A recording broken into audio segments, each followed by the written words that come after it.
Hi guys, and welcome back to Dumb Ideas with Alex. Well, we just got back from our first race. This is 2 days after the fact. No, 3 days after the fact. Today's Tuesday. Everything went pretty good overall. Second pass, this car absolutely squalled down the track, probably running 8 seconds. But they did not do time slips. So I do not know for 100% what it will do. I have an idea, but I don't have a time slip to prove what it does. Well, coming back here and taking a look, the rear fuel bowl, the float got stuck during my fastest pass this car's ever made, and it created problems for me for the rest of the night. We swapped in the carburetor, thought we had it fixed before I made my pass in an actual race event, not knowing that there was a lot that still needed to be done, including accelerator pump not being set up correctly. It wasn't even attached, which is why I was having such a hard time starting. And why, if you check out the burnout video on YouTube Shorts,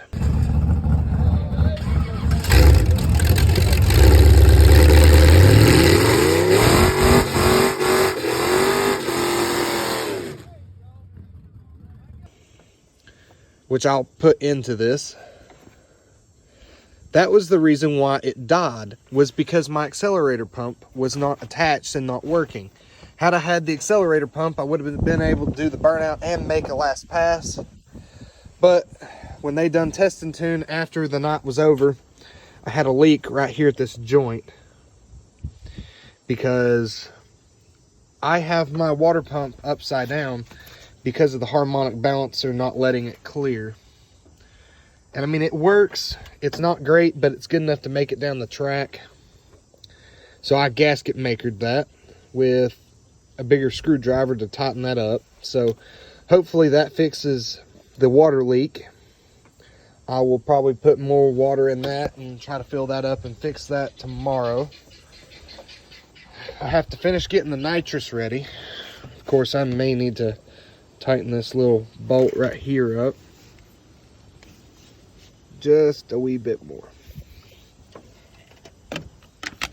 But everything's pretty much ready to go. Of course, the nitrous tank right here needs to be hooked up. I mean, it's there, but that's a bit too small of a fitting. I may end up just taking that off.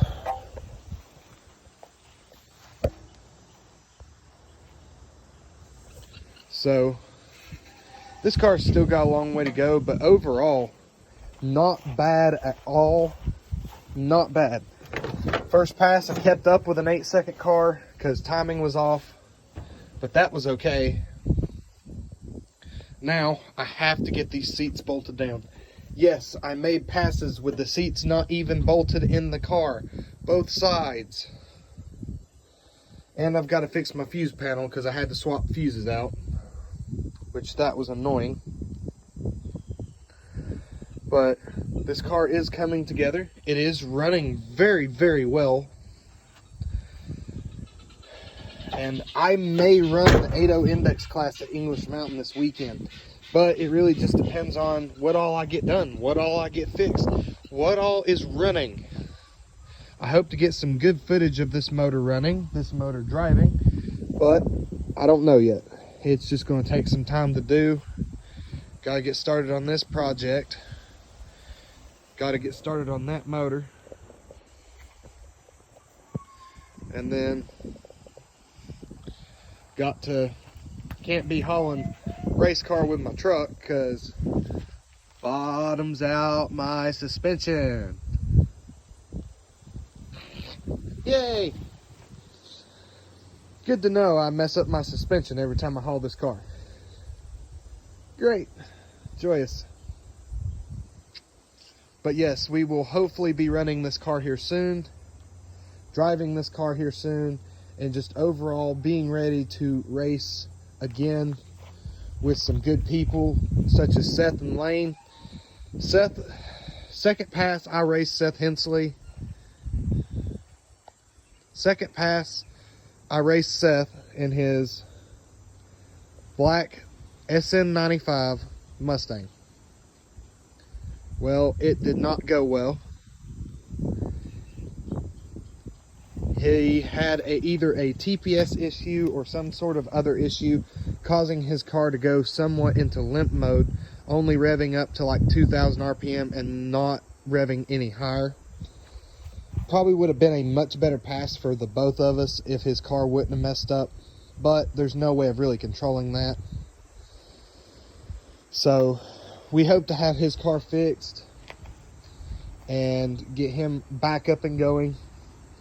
Lane had helped a little bit, and Blake and Patrick, those two were the biggest help when it come to being in the pits and getting this car fixed after it screwed up with the rear fuel bowl sticking and flooding out my plugs. If it wasn't for them, I probably wouldn't have been able to make the next round. So thank you, Blake and Patrick. Thank you, all of you, for watching. Please subscribe and like the video if you enjoyed.